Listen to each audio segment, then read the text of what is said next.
During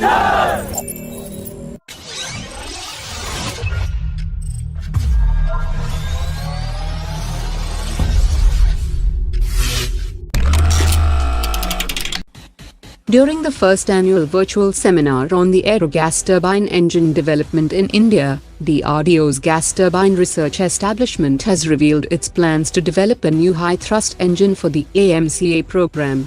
The new engine will have a dry thrust of 72.5 kN and a wet thrust of 110 kN that will have a supercruise thrust of Mach 1.3 at an altitude of 39,000 feet.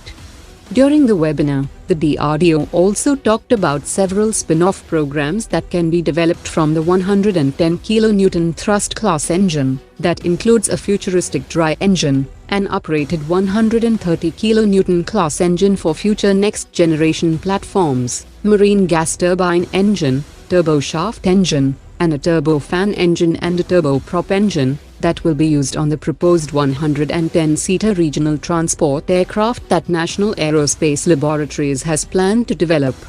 The new high-thrust engine will be superior to the EJ200 engine that powers the Eurofighter Typhoon, and 28 acres of land have been sanctioned for establishing a new ground test facility that will be ready in 3 years after the contract is signed with an international development partner, and 70 acres of more land will also be procured for establishing a high-altitude test facility that will cost around 4,000 crore rupees. Combat Vehicles Research and Development Establishment had developed a 1,500 horsepower indigenous Bharat Power Pack engine for India's future main battle tank, and the Bharat Power Pack engine comes with transmission, a cooling system, air filtration, preheater, turbocharger, electrical system and power management. After completion of various ground-based trials of the engine along with the turbocharger, the Combat Vehicles Research and Development Establishment has integrated it with one of the older Arjun tank prototype and has started its testing. Apart from powering the future main battle tank, it can also be adapted to power the next generation infantry fighting vehicle, and will replace the 1,400 horsepower German engine on the Arjun Mark 1 and Mark 1A main battle tanks. Hindustan Aeronautics has invited the Indian industry for the design and development and subsequent delivery of fully assembled radio altimeters, which will replace the radio altimeter imported from US-based firm Collins Aerospace, on both civilian and military Dornier 228 aircraft. The radio altimeter consists of a receiver, transmitter and antenna for exchange of information with ground stations, and it provides accurate altitude information to the cockpit crew during low-altitude flight.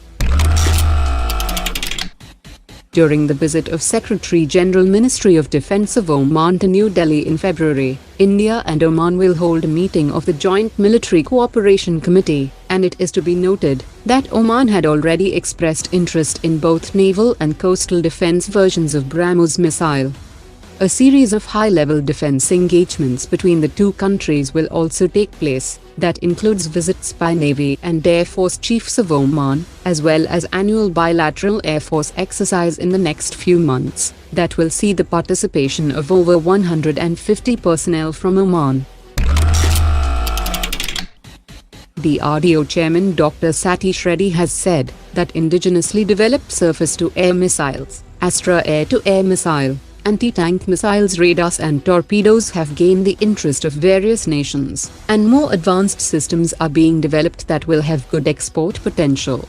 He also expressed confidence that India will witness an increase in the export of indigenously developed technologies in the coming years.